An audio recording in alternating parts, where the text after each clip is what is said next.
Hello YouTube, this is Dem Keys. This is my very first Unity tutorial, so you'll have to excuse. In fact, it's my very first tutorial in general, so you'll have to excuse me if the audio quality or video quality is bad. Um, Today we are going to learn character movement. Basically, I will teach you how to move your character left, right, up, and down. Of course, this is not the only method of doing it. There are many other ways that you can use, but I'm showing you one of them. So if you're a beginner, it's going to be quite useful for you. Okay, we'll start by creating a background. I'm going to resize this. Actually, I'm going to stop talking for some time.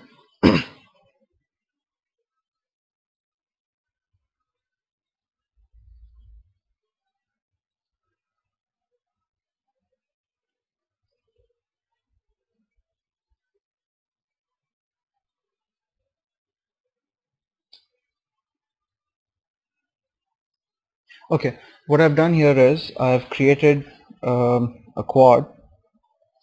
I'm going to use this as a background, and the cube over here, that may be a little hard for you to see, but yeah, this cube is going to be our character. Let's name it player. Now because that cube doesn't have any material, so it's kind of transparent, let's add a material to it, and I'm going to give this material a red color and then just drag it over to our player. So as you can see, the player is now red. Now we will create the move script for our player. Unity supports C#, JavaScript, and another language called Boo. I know C# very well, so that's what I'm going to use.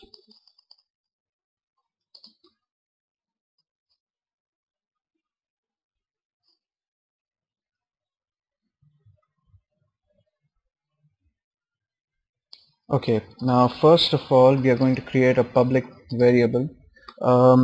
In C#, basically when you put the word public before you create the variable, it means that one of the advantages is that you will be able to change that variable's value from the inspector view in Unity.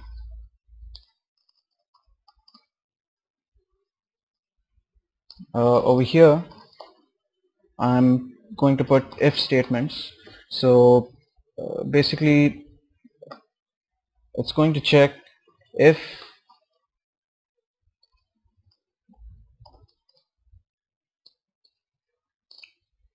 keycode.a, that means if the A key is pressed, then it will do whatever I'm typing.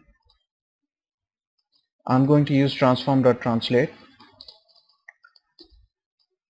and within that method we are going to create a new vector3 variable. Actually no, it's not a new variable, it's just for now while translate is executing. And since this if statement is to move our player to the left, so basically the object is going to be moving in a negative value on the x-axis.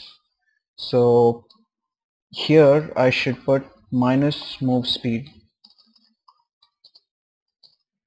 and y and z values can be 0 because it's not going to move in that direction. Now I'm just going to copy, actually wait,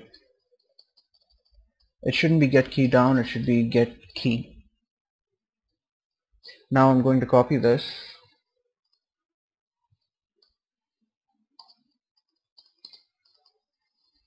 and I'm going to change the values after key code dot. So we had A for left, we can have D for right, and W for up, and S for down.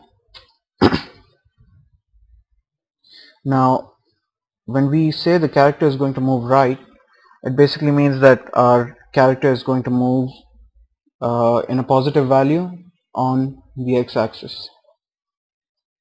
That came out wrong. It means that our character's position on the x-axis is going to increase. Now,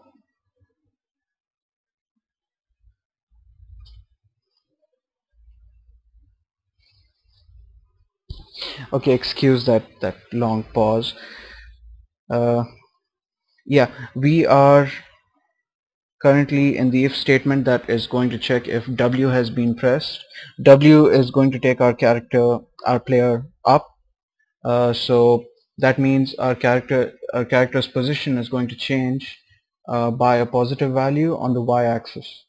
So we leave x as 0 and uh, increase the value of y by whatever move speed we have set. And for s, since the character is going down, we will decrease the value, hence minus move speed. Also, sorry, one more thing I forgot to show you. Wait, you know what?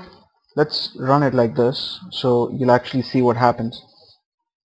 Now, if you use just transform.translate and you basically if you use this method that I've used right now, it is going to move. Suppose move speed's value is 5. It is going to move 5 every frame. You can see that now when I run the game. I'm going to save the script and I'm going to run the game. I'm going to move the character to the right now. Oh, oops, not working. Just a minute. Oh, yes, I forgot to check. I forgot to set the movement speed. I'm going to set it to 5. I think that's a little high, so it might just jump off the screen. But let's see. Yeah. See this? It's moving 5 every frame. And it's not stopping because my finger is on the key for a little too long, and I've used dot get key, input dot get key. If I would have used dot get key down, it's just going to catch once. No matter how long I keep my finger on the button, it's just going to catch the first time that I press the button, not how long I've kept the button pressed. Okay, now this is moving 5 every frame. If you want to make this smooth, you have to go back to the script, and this entire vector 3 that you have created, multiplied by time.delta time. What this means is you're telling Unity that it should move 5 every second, not every frame. I hope that makes sense. I hope I said that right. Again, please excuse me if I'm making a lot of mistakes. It's my very first tutorial video. So now I've multiplied each of these vector 3 variables by time.delta time. So it's going to increase by 5 because I've set the movement speed 5. So it's going to increase by 5 every second, not every frame.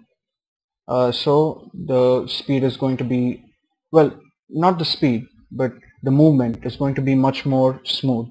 You don't want your character just randomly appearing here and there. So let's run the game and see how it works. There.